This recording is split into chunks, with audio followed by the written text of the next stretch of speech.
In the cutthroat world of boxing, winning a world title is tough enough. Adding another, unifying belts, and ultimately reigning as the undisputed king of a division separates belt holders from the true elite. In May 2022, Jermell Charlo joined that exclusive club. For the uppercut. Competing proudly alongside his twin brother Jermell. Since turning pro in 2007, the younger sibling, by 1 minute, has made a habit of destroying foes. Out again, and that will do it! Beautiful. There has been adversity to face, a defeat and a draw to overcome, but Charlo's ability to settle the score in rematches has ultimately set him apart. It is scored round by round. Harrison is hurt! Harrison's down! In preparation for his highly anticipated bout against Australian rising star Tim Tszyu, we take a look back at the destructive power of undisputed king Jermell Charlo. Sporting a 26-0 slate, entertaining a hometown Houston crowd, Jermell Charlo was determined to put on a display. Ladies and gentlemen, presenting the undefeated Jermell Iron Man Charlo.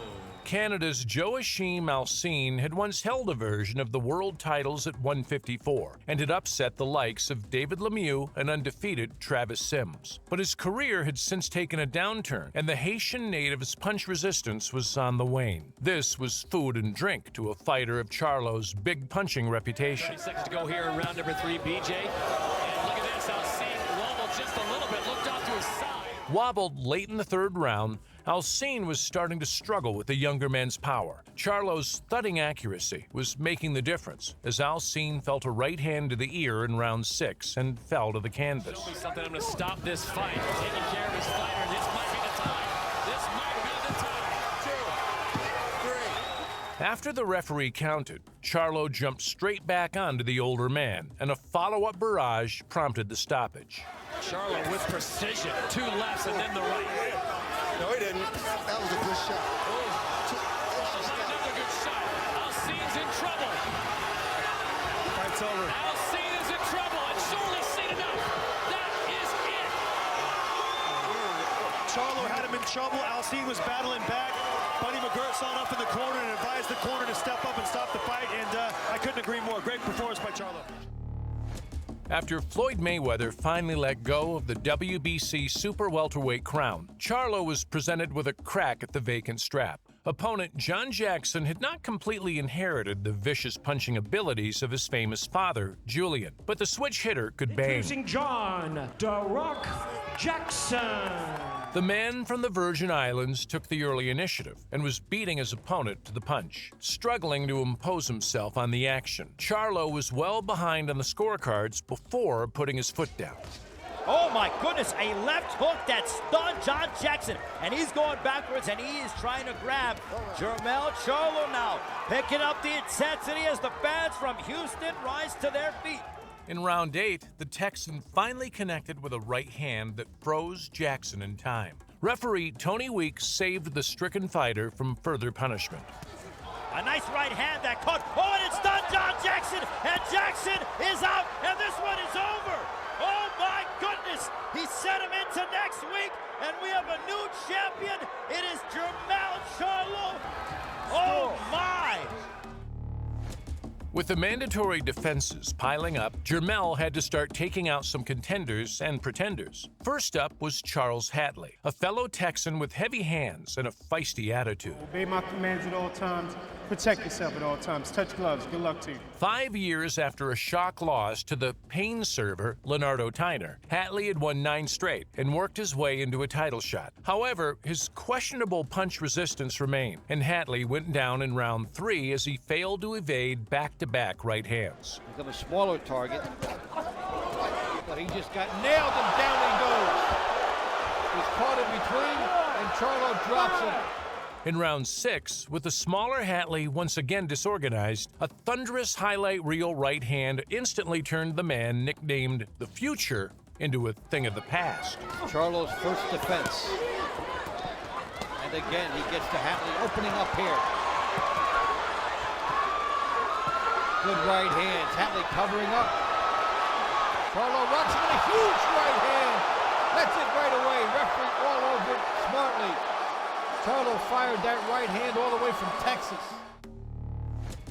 In a mouth-watering clash of unbeaten bangers, Erickson Lubin was installed as Charlo's next challenger after smashing through Jorge Cota. It was the type of highly anticipated matchup needed to keep divisions enticing. Obey my commands at all times. Protect yourself at all times. Touch gloves. Touch them up. Good luck. After a heated build-up, with fans split on who would prevail, what transpired was a short, sharp shock to the system, especially for Lubin. Following a cagey opening 2 minutes, Lubin leaned into a right uppercut that left the prospect's body contorting as he slumped to the canvas. 11 of his knockouts. Oh! Charlo just dropped Lubin! He's out. He's out. 5, 6. Jermell Charlo has just vanquished Erickson Lubin in the first round! Wow. Alrighty then. No problems here, Houston. Your champion dedicates that title defense to you. And what a spectacular win for Jermell Charlo. After suffering a damaging first defeat at the fists of Tony Harrison, Jermell was guaranteed an immediate return after activating the rematch clause to run it back. Unfortunately, injury ruled out the mobile and talented Harrison, while replacement Jorge Cota possessed none of those attributes. His KO ratio suggested the power was to be respected. Obey my commands. Don't sweat it. Good luck, touch glove, let's go to work.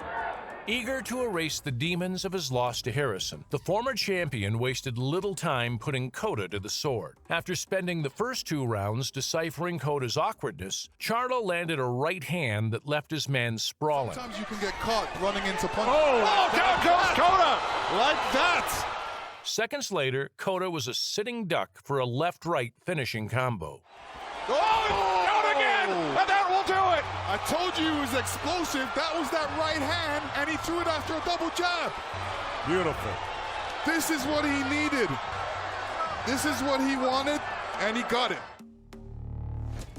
Almost a year to the day after suffering his first loss, Jermell Charlo was once again staring across the ring at Tony Harrison. Listen and follow my requests at all times. Protect yourself at all times.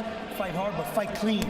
Good luck. Charlo fought like a coiled spring, waiting for his moment to unleash the bombs. Jermell dropped Harrison in round 2 with a counter left hook and grazing right hand. Earlier, it looks small. It's not bleeding much, but Lennox, you're right. It's just a small abrasion. Oh! Down he goes! Charlo puts Harrison down. The Detroit mover regrouped and enjoyed success before his stamina began to wane, and he was dropped by another inch-perfect left hook in round 11.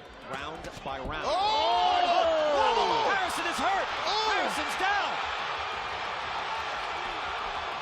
Second knockdown of the fight. Charlo raised the tempo, and Harrison was down again soon after.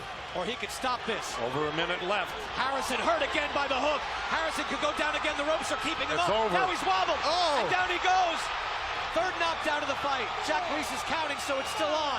Charlo can get his title back. Before a flurry on the ropes convinced referee Jack Reese that he had seen enough. Jack Reese is looking close. Jack Reese has ended it. Jermell Charlo is the champion of the world again. And Charlo had Harrison up against the rope, showing some good shots. You know, Harrison seemed like he was coherent to a point, but the referee didn't want to see any more and stopped the fight. In a first major step on the road to undisputed, Jermell Charlo put his WBC belt on the line against unified WBA and IBF king, Jason Rosario. As a reminder, obey my commands at all times. Protect yourself at all times. Took los guantes. Buena suerte. Good luck. In the opening round, Charlo's two-fisted swings sent a stumbling Rosario to the canvas. Yes, he looked fantastic in that fight, but physically just looking at him, look. Oh, there's a left, there's a right, and there is... That's a knockdown for Charlo, my goodness! The Dominican was felled again in the 6th, and on jelly legs after a left hook right-hand combination. Rosario's just non-stop right there. Left hook, followed by a right. Rosario goes down for the second time in the fight. The 8th round shot that finally put paid to his evening was a stabbing left jab to the stomach that had Rosario writhing in agony. 8, this one's scheduled for 12, and down goes Rosario for the 3rd time in the fight. And this this one is over. Jermell Charlo as he dispatches of Jason Rosario in grand fashion. After a fascinating fight in July 2021 that ended in a draw, the natural thing for three-belt king Jermell Charlo and Argentina's WBO champion Brian Carlos Castaño to do was run it back again. You have received your instructions in the dressing room. Give me a good, clean, hard fight. Touch him up. Good luck to both of you. With Charlo gradually pulling away on the scorecards. In round 10, a scything left hook on the inside suddenly sapped Castaño of all remaining energy reserves. The Argentine melted to the canvas and narrowly beat the count. Place at the right time. There it is. You put yourself in for the uppercut. Oh, Brian Castaño, a delayed reaction. Jermell raced back in for the finish, and the beaten form of Castaño, slumped on one knee, was counted out by referee Jerry Cantu. And just like in the first fight, Charlo has Castaño hurt in the 10th, but unlike